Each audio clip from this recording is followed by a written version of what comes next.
ഗർഭിണികൾ റംദാൻ വ്രതമെടുക്കുമ്പോൾ എന്തൊക്കെ ശ്രദ്ധിക്കണം? പ്രധാനമായും ജലാംശമുള്ള ഭക്ഷണങ്ങൾ നന്നായി കഴിക്കണം. ദിവസവും 10 മുതൽ 15 ഗ്ലാസ് വരെ വെള്ളം കുടിക്കാൻ ശ്രദ്ധിക്കുക. കൂടാതെ 3 നേരം ഭക്ഷണം കഴിക്കണം. നോമ്പ് തുടങ്ങുമ്പോൾ, നോമ്പ് തുറക്കുമ്പോൾ, ഉറങ്ങുന്നതിന് മുൻപ്. കൂടാതെ അയൺ അടങ്ങുന്ന ഭക്ഷണങ്ങൾ, കാൽഷ്യം, പ്രോട്ടീൻ ഉള്ള ഭക്ഷണ പദാർത്ഥങ്ങൾ എടുക്കാൻ ശ്രദ്ധിക്കുക.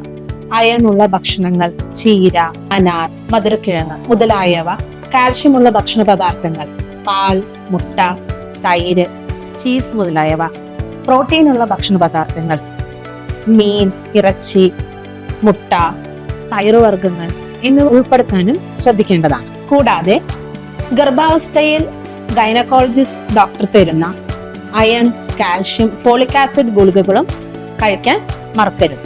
ഗർഭിണി വ്രതമെടുക്കുമ്പോൾ പകൽ സമയത്ത് ശരീരത്തിന് ക്ഷീണം വരുന്ന ജോലികൾ ഒഴിവാക്കുക. പറ്റുമെങ്കിൽ കുറച്ചു നേരം റെസ്റ്റ് എടുക്കുന്നത് നല്ലതാണ്. ഇനി എന്തൊക്കെ ഭക്ഷണ പദാർത്ഥങ്ങൾ ഒഴിവാക്കണം? അധികം ഉപ്പും സ്പൈസി ആയിട്ടുള്ള ഭക്ഷണ പദാർത്ഥങ്ങൾ ഒഴിവാക്കുക. കൂടാതെ ചായ, കാപ്പി, കാർബണേറ്റഡ് ഡ്രിങ്ക്സ്, സോഡ, കോള മുതലായവ ഒഴിവാക്കുന്നത് നല്ലതാണ്. ഇവ ശരീരത്തിലെ ജലാംശം കുറയ്ക്കാൻ കാരണമാകുന്നതാണ്. വൈദ്യപരമായി അനുവദനീയവും സുരക്ഷിതവുമായ വ്രതം പാലിക്കുക.